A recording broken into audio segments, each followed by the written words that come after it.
Oh boy, Ustaz Dr. Jahid Siddiq menyebut tentang Allah Al-Akram. Okey. Kemudian kata apa? Ini merujuk pada tauhid rububiyah, kesempurnaan Allah. Salah. Benda basic macam ni pun salah. Allah Al-Akram itu merujuk kepada sifat Allah. Ini dalam tauhid asma' wa sifat. Itu merujuk pada sifat Allah, bukan kepada rububiyah. Kan? Dan beliau sendiri kata, itu ialah tauhid rububiyah, di mana ia adalah kesempurnaan Allah. Bila bincang tentang kesempurnaan apa, itu merujuk kepada sifat Allah, maka ia duduk dalam tauhid asma' wa sifat, bukan tauhid rububiyah. Oh boy. Dalam video ini, Kapten telah menyalahkan Ustaz Jahid Siddiq yang mengatakan bahawa sifat Al-Akram atau Al-Karim bagi Allah adalah sifat rububiyah. Jadi sekarang mari kita semak, adakah sifat Al-Akram kembali kepada uluhiyah atau rububiyah atau asma' wa sifat? Pertama sekali, kita kenal pasti dahulu apakah itu tauhid rububiyah. Tauhid rububiyah seperti yang Kapten sebut adalah apabila bincang tentang sifat Khaliq bagi Allah SWT, sifat mencipta, kan Allah mencipta segala sesuatu, itu merujuk kepada tauhid rububiyah. Tauhid rububiyah merujuk kepada perbuatan Allah SWT sebagai Rabb yang mencipta, kemudiannya yang mentakmir, kemudiannya yang menguruskan, yang merezekikan, yang menjaga semua hasil ciptaannya. Itu tauhid rububiyah. Ini mentadbirkan alam ini, merezekikan alam ini dan semuanya, mengurusnya, menjaganya. Bahkan sebelum ni saya ada buat react kepada Ustaz Muhaizat. Beliau kata tauhid rububiyah ni kan, walaupun beliau cakap macam tu, tapi actually betul juga. Dan dalam kes ini, Ustaz Muhaizat yang tak ada PhD tu lagi betul daripada Ustaz Dr. Jahid Siddiq, ya. Benda basic macam ni pun salah. Oh boy. Jadi ia merujuk kepada perbuatan Allah. Hanya Allah yang mencipta, Allah yang mentadbir, menghidup, mematikan, Allah yang membuat seperti kata Kapten, inilah tauhid rububiyah. Sekarang mari kita rujuk dahulu kepada Al-Quran dan Sunnah Nabi SAW.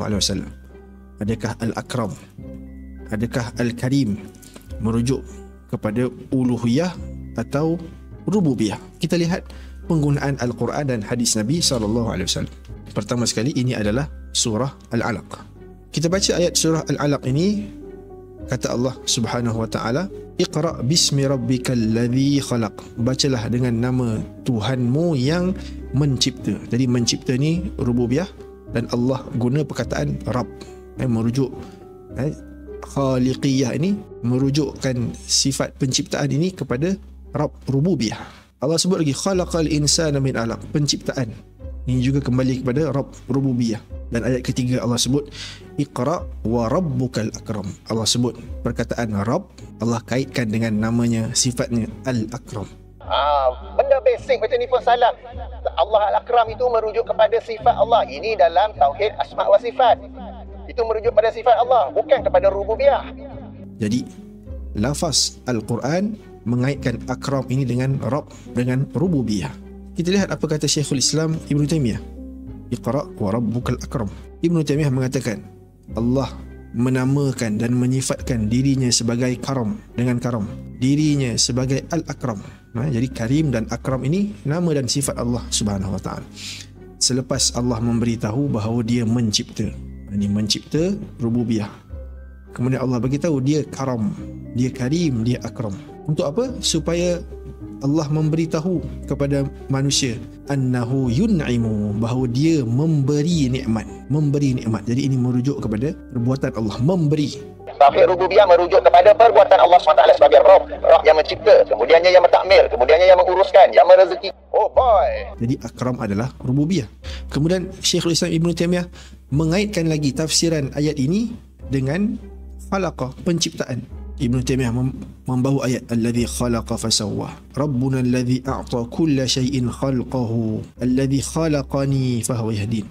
Jadi konteks ini semua menunjukkan kepada rububiyah, bukan uluhiyah. Kata Ibn Taymiyah, fal khalqu yatadammanul ibtida. Penciptaan itu menunjuk kepada permulaan. Allah mencipta daripada tiada kepada ada. Wal karamu tadammanal intiha. Manakala karim ataupun akram ini memberi makna penyempurnaan. Allah bukan hanya sekadar cipta daripada tiada kepada ada, malah Allah cipta dengan penuh kesempurnaan. Seperti Allah sebutkan dalam surah Al-Fatihah, Allah itu Rabbul Alamin. Dialah Rabb, ini rububiyah, pencipta alam, seluruh alam. Kemudian Allah sebut Ar-Rahmanir Rahim, Allah bukan hanya sekadar mencipta alam, tapi Allah cipta dengan penuh rahman dan penuh rahim. Allah berikan nikmat kepada orang kafir, kepada orang Islam.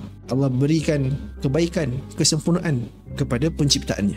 Bukan hanya sekadar cipta, tetapi cipta dengan kesempurnaan. Jadi kata Ibn Taymiyah, karam ini bukan hanya mujarradul i'ta, bukan hanya sekadar bagi, bukan hanya sekadar cipta, buat, bukan. Tetapi karam ini min tamami makna. Tetapi karam ini, karim ini ataupun akram ini adalah cipta dengan kesempurnaan. Jadi Ibn Taymiyah merujukkan karim, akram kepada konteks rububiyah. Oh boy. Kita lihat ini tafsir Adwa'ul Bayan. Kata penulis ketika mentafsirkan ayat Iqra wa rabbukal akram wal akram qalu, kata para ulama, akram itu maksud dia alladhi yu'ti biduni muqabil, Tuhan yang memberi. Jadi memberi, perbuatan Allah. Jadi ini adalah rububiyah, Tuhan yang memberi tanpa mengharapkan pembalasan. Itu maksud akram. Jadi ini rububiyah. Kata beliau, disebutkan di sini lafaz akram kerana apa? Awalan, pertama, rahmatul khaliqati bihadhihi alqiraah. Ini adalah satu rahmat kepada makhluk, rahmat kepada kita semua. Dengan turunnya ayat Al-Quran ini, dia mengikat hamba dengan Tuhannya. Satu.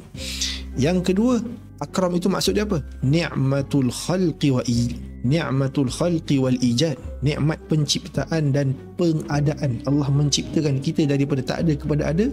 Itu satu nikmat. Itulah maksud al-akram.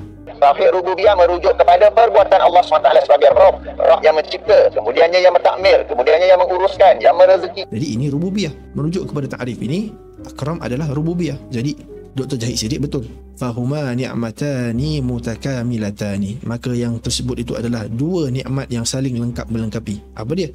Nikmat ijad, nikmat mewujudkan daripada tak ada kepada ada dengan penciptaan. Dan kedua, nikmat mewujudkan daripada jahil kepada ilmu. Inilah dia maksud Tuhan yang akram. Akram. Jadi akram ini Tuhan yang memberi ilmu, Tuhan yang mencipta. Jadi ia memberi makna rububiyah, bukan uluhiyah. Kita tengok ayat yang kedua, surah Al-Infitar.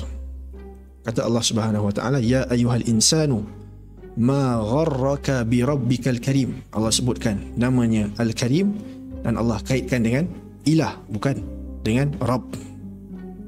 Jadi Allah kaitkan Karim dengan Rabb, dengan rububiyah, bukan dengan uluhiyah.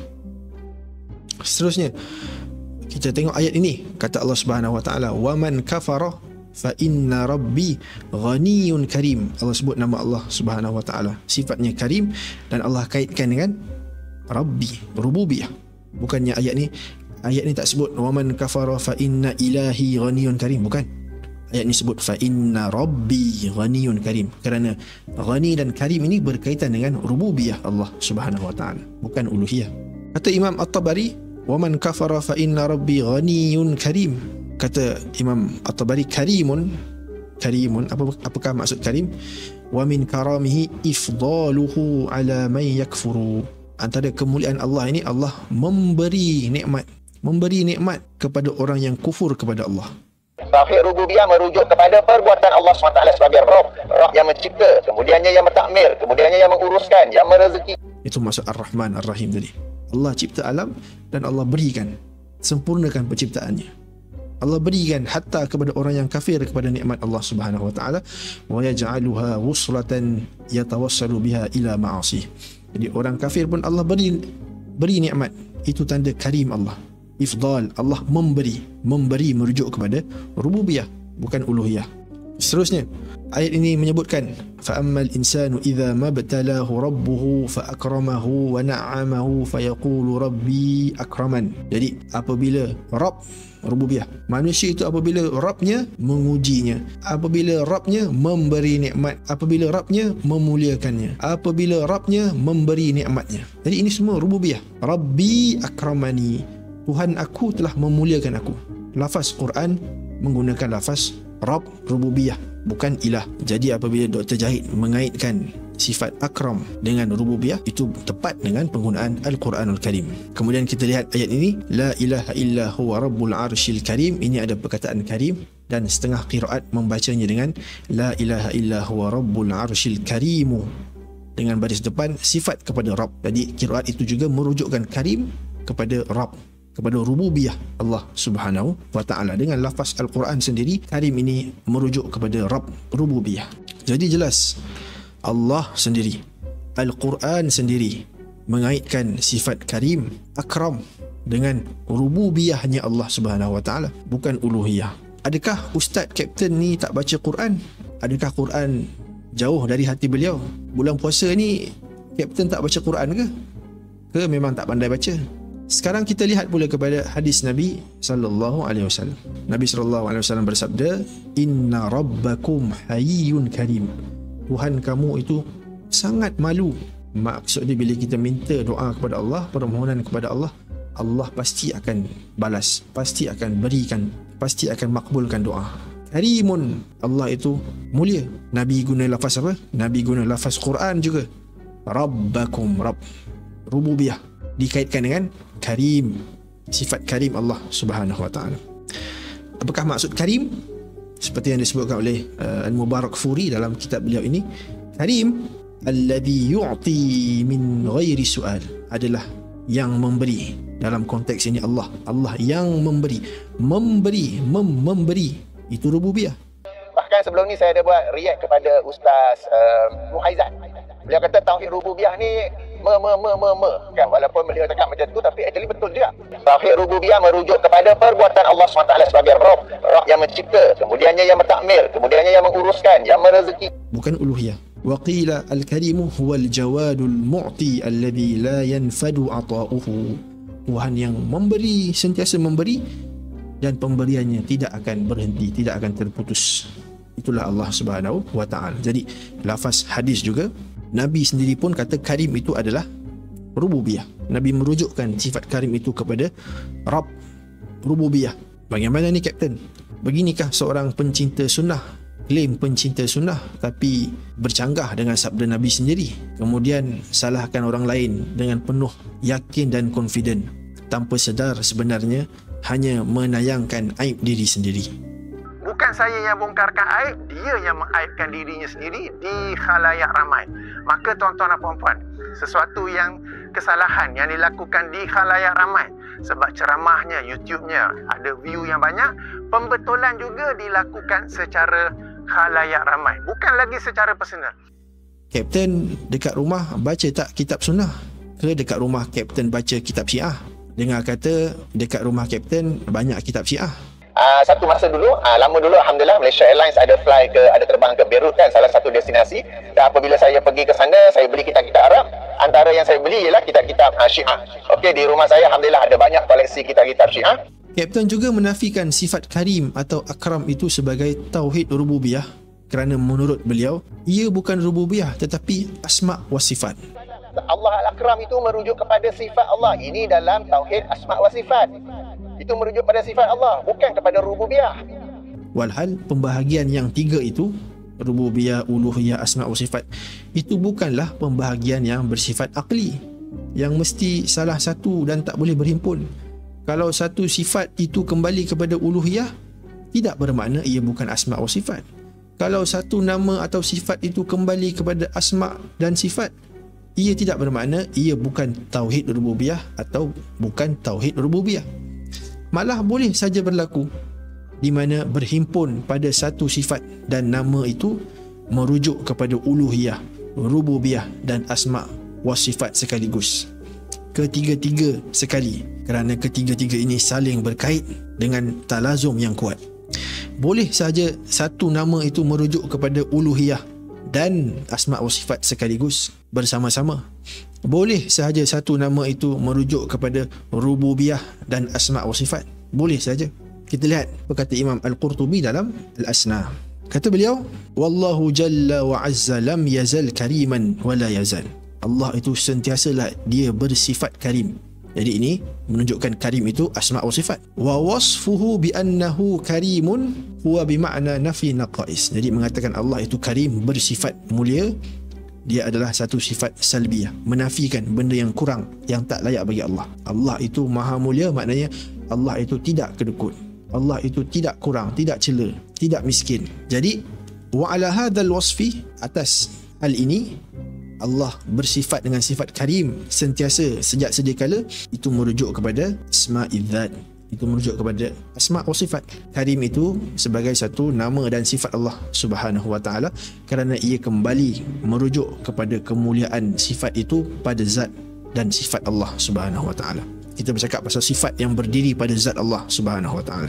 Nama Allah Subhanahu wa taala Al-Karim dan Al-Akram. Wa in kana fi'liyan, tapi sekiranya karim itu difahami sebagai perbuatan Allah, memberi nikmat, memuliakan hamba, memurahkan rezeki hamba, mengurniakan nikmat kepada hamba, maksud karim, kana makna karamihi ma yasduru anhu minal ifdal, maka ketika ini ia menunjukkan kepada perbuatan Allah memberi nikmat kepada hambanya. Maka ini fi'il, Allah memberi, memuliakan, memberi nikmat, ini merujuk kepada rububiyah. Jadi menurut Imam Al-Qurtubi boleh saja karim itu menjadi rububiyah dan dia juga asma' wa sifat, tak ada masalah. Bukannya salah satu saja. Allah Al-Akram itu merujuk kepada sifat Allah. Ini dalam tauhid asma' wa sifat. Itu merujuk pada sifat Allah, bukan kepada rububiyah. Kita lihat ini Mausu'ah Asma'illahil Husna, ensiklopedia mensyarahkan nama-nama Allah Subhanahu wa taala. Dan buku ini ditulis atas manhaj Salafi, atas manhaj Ahlussunnah wal Jamaah, dan di bawah ini dia sebut nama siapa, kitab apa yang dirujuk, kitab Ibnu Uthaymin, kitab Salafi. Jadi dalam buku ini dia sebut contoh nama Allah Al-Khaliq, Al-Khallaq, Al-Bari, Al-Musawwir. Allah yang mencipta, Allah yang mencipta, nama Allah mencipta. Jadi mencipta ni rububiyah, mencipta, mentadbir alam. Kata beliau, nama-nama ini Khaliq, Khallaq, Bari, Musawwir ini juga menunjukkan kepada tauhid uluhiyah dan rububiyah. Jadi nama-nama ini adalah asma' wa sifat Allah. Nama-nama ini juga merujuk kepada uluhiyah. Nama-nama ini juga merujuk kepada rububiyah. Ketiga-tiga sekaligus, tak ada masalah. Bukannya kena pilih salah satu seperti yang diwahamkan oleh Kapten Hafiz Firdaus. Boleh. Kerana keterikatan yang sangat kuat antara tiga konsep tauhid ini, boleh saja berlaku satu nama itu terkait dengan tiga-tiga sekaligus. Hal ini boleh berlaku ketiga-tiga sekali. Asma' wa sifat, uluhiyah dan rububiyah. Satu nama ini merujuk kepada ketiga-tiga sekali. Boleh. Kerana keterkaitan yang sangat kuat antara tiga konsep tauhid ini, yakni sesiapa yang beriman bahawa Allah itu Rabb, sudah pasti akan memperhambakan diri kepada Allah sebagai ilah. Dia akan mentauhidkan Allah pada uluhiyah, dan sudah pasti juga dia akan percaya bahawa Tuhan itu memiliki nama dan sifat yang sempurna. Kalau Tuhan itu tidak memiliki nama dan sifat sempurna, macam mana dia boleh memperhambakan dirinya? Jadi ketiga-tiga ni talazum, tidak semestinya hanya masuk dalam satu kategori daripada tiga, seperti kata Kapten. Jadi apakah pandangan netizen dalam isu ini? Adakah Ustaz Kapten betul atau Ustaz Jahid Siddiq yang betul? Siapakah sebenarnya yang mix up dan tak boleh faham benda basic, Kapten ataupun Jahid Siddiq? Terserah kepada para penonton. Kan nampak tak? Nak bincang benda ni pun salah.